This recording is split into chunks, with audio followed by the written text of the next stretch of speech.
మూడవ ఎవిడెన్స్ పొంతి పిలాతు శాసనం.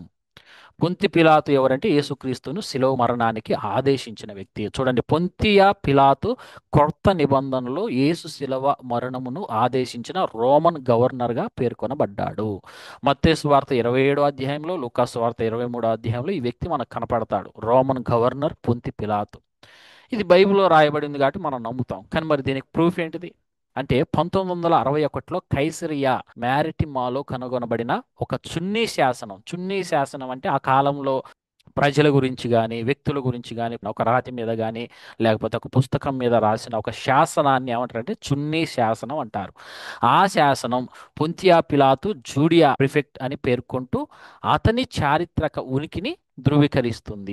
దాన్ని బట్టి మనకు అర్థం చేసుకోవాల్సిన విషయం ఏంటంటే బైబిల్లో పొంతి పిలాతు ఉన్నాడు, దొరికిన ఆ శాసనం మీద చున్నీ శాసనం మీద కూడా పొంతి పిలాతు ఉన్నాడు. అంటే బైబిల్లో రాయబడిన దానికి ఇది ఒక ఆధారం, పొంతి పిలాతు శాసనం. ఈ శాసనం ఇజ్రాయెల్ మ్యూజియంలో ఉంది.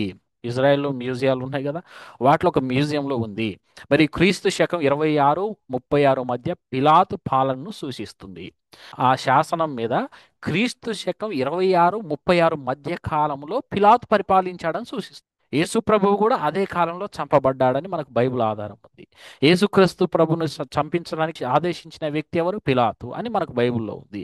అలాగనే ఇప్పుడు ఇజ్రాయెల్ మ్యూజియంలో ఉన్న శాసనం మీద కూడా పిలాతు గురించి రాయబడి ఉంది. అంటే ఇదేదో కట్టుకథ కాదు, మనకు ఆల్రెడీ ఆధారాలు కూడా ఇప్పటికీ భూమి మీద ఉన్నాయి. ఇది క్రొత్త నిబంధన టైం లైన్తో సరిపోతుంది.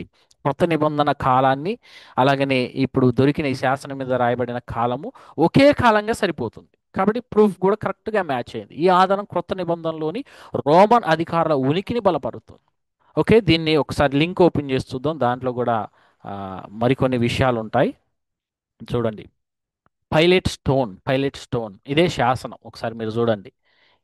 ఇది మనకు అర్థం కాదు, కాకపోతే సైంటిస్టులు దీన్ని తెలుసుకొని మనకు కొన్ని విషయాలు తెలియజేస్తూ ఉన్నారు. ఇక్కడ ఉన్న విషయాలని తర్వాత మీరు చదవండి. ఈ స్టోన్ మీద రాయబడిన విషయాలు కానీ వాటన్నిటిని బట్టి ఇది పైలెట్ స్టోన్ అని వాళ్ళు నిర్ధారించారు.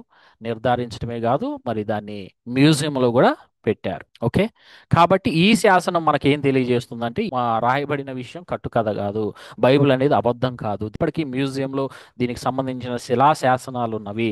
వెబ్సైట్లో కూడా దీని ప్రూఫ్స్ ఉన్నాయని మనం తెలుసుకోవచ్చు, ఇతరులకు కూడా మనము తెలపవచ్చు. ఇది మూడవ evidence. In 1961, an ancient building stone was found with Pontius Pilate's name carved on it. This archaeological find caused great excitement and is universally accepted as authentic.